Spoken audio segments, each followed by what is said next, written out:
आज new year रे सार और मैडम मानक पई आमे गोटे गोटे चीट तैयारी करथिलु आ से चीट रे कोन थिला आपण माने विश्वास भी करि परिबेनी। तो हेलो संग माने स्वागत करछि आपण मानक आ गोटे नुवा ब्लॉग रे आ मो तरफुर समस्त को हैप्पी न्यू इयर। एठी आमे न्यू इयर रे सकाळ सकाळ आसी कि समस्त प्रथम हैप्पी न्यू इयर समस्त को कुआ हेतिलु आ तापर पळे आस्तिलु प्रेजेंट पकेबा को। प्रेजेंट सर आ एठी हमर प्रेजेंट पकिया सरला पर एमान बसी कोन गोटे गोटे चीट लिखुथिले मु ताकू पचारले किंतु से माने मते कहिलेनी। आ एठी चीट लेखा लेखि सरला पर से मान सब बाहरी पड़थिले सार और मैडम मानक पाखु। आ एठी हम प्रथम पहुंच जाइथिलु से कि हम मैडम को पाखरे आ जोठी मैडम को आस्तिला आपण जदी स्माइल करिवे ताले हम संगे सेल्फी नव पड़िबो। आ तापर कोन अछि हमें लागी गेल सेल्फी नवारे।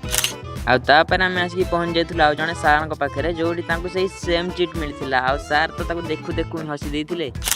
आ तापर हम आसी पहुंच जाइथिलु आ जने सार को पाखरे जोठी सार कर पड़िथिला आपण जदी हसीबे ताले आपण को 100 टका दबो पड़िबो। आ सार तो सत को सत हसी देथिले। आ तापर कोन अछि हमको मिली गेला 100 टका। आ एठी सार मैडम को सह एते मजा मस्ती करला परे मु आसी पहुंच जाइथिलि क्लासरूम रे गेम खेलिबा को। बाकी तमे माने न्यू ईयर रे कोन कोन मजा मस्ती करछो टिके कमेंट करो। आ हां टिके सब्सक्राइब करके जाओ। रहिली जय जगन्नाथ।